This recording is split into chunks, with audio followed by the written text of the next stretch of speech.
All right, what is going on, everybody? It's your boy Josh, the Screen Gazer, and I'm back like I never left, talking about War Machine, which came out actually a couple days ago on Netflix. It's less than 2 hours, about an hour 57 minutes. It's kind of an action thriller, and it's not great. Now, it's directed by Patrick Hughes. So Patrick Hughes has directed movies like The Expendables and like the Hitman Bodyguard franchises. So it's obvious that this guy doesn't really care about the plot so much. He just cares about action, action, a lot of action. Well, for me, the action is the juice.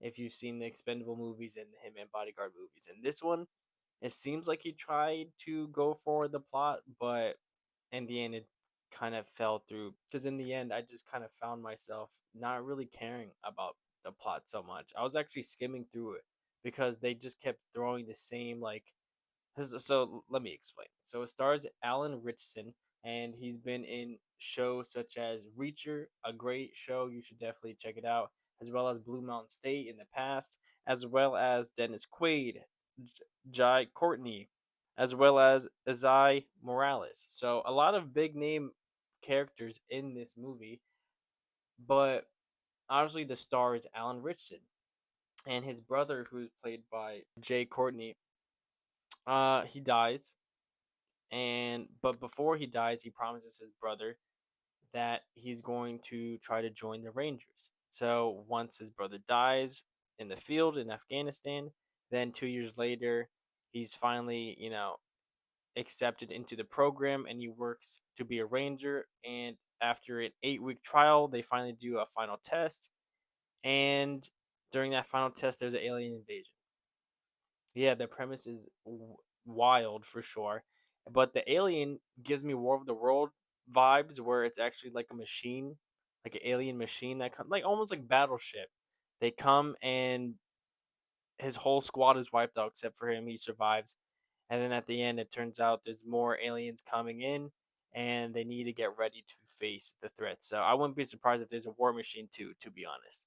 Now the action part is really good, fighting a big machine that has like weird technology and shoots like railgun energy like blasts at people and cars and stuff like that is cool, and it's a bunch of you know military army men fighting it.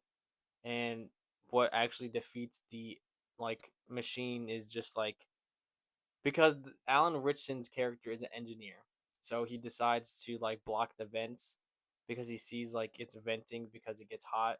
So he just block the vent and explodes, and that's like the kryptonite, which is a bit dumb because if you're alien species, that's how you get defeated, because you get overheated.